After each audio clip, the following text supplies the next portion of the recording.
un homme, mais peut-être était-ce une femme ou un enfant qui traversait le désert. Oui, le désert, à pied. Il pleurait, sans cesse, régulièrement, parfois doucement, et parfois fort, mais sans jamais s'arrêter. Il pleurait au rythme de ses pas dans le sable. Un jour, dans le grand désert, il croise un oiseau qui lui demande « Que fais-tu seul dans le désert ?» « Je marche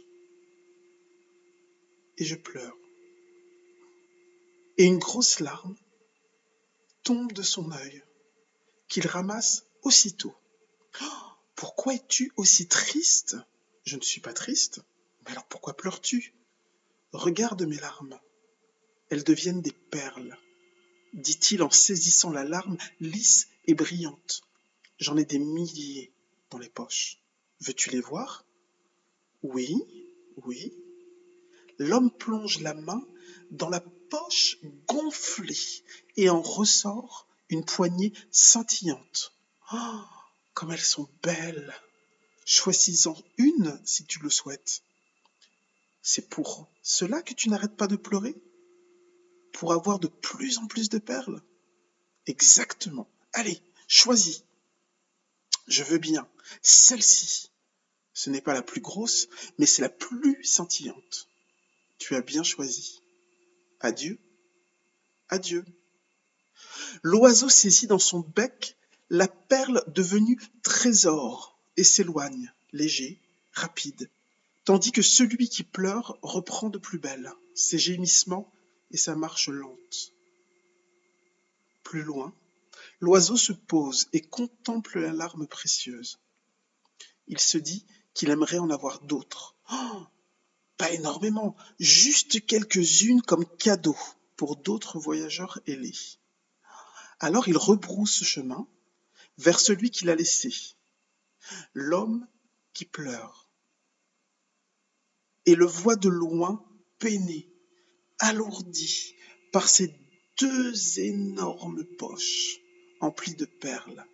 Bientôt, il ne peut plus mettre un pied devant l'autre. Il tombe à genoux, se traîne, encore.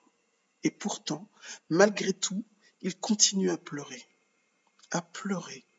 et à recueillir ses larmes perles qu'il met dans ses poches.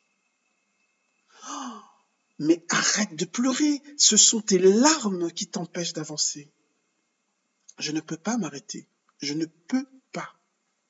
Et deux grosses larmes tombent, qu'il ramasse. Pourtant, je suis épuisé, mais j'ai pris trop l'habitude. Je ne peux m'arrêter, non. Soudain, l'oiseau, d'un coup de bec vif et acéré, fait une entaille dans la poche de l'homme, qui pleure. Puis dans l'autre poche, crac, une autre entaille. Il aide l'homme à se relever, à marcher, à nouveau, debout, de son chant et de ses ailes. Il l'encourage. Alors, des poches trouées, une perle tombe, puis une autre. Deux filets de perles sur le sable brûlant dessinent un chemin. Au fur et à mesure qu'il avance, l'homme est de plus en plus léger. Au fur et à mesure que ses poches se vident, traçant une route lumineuse. La source de ses larmes s'apaise et se tarit.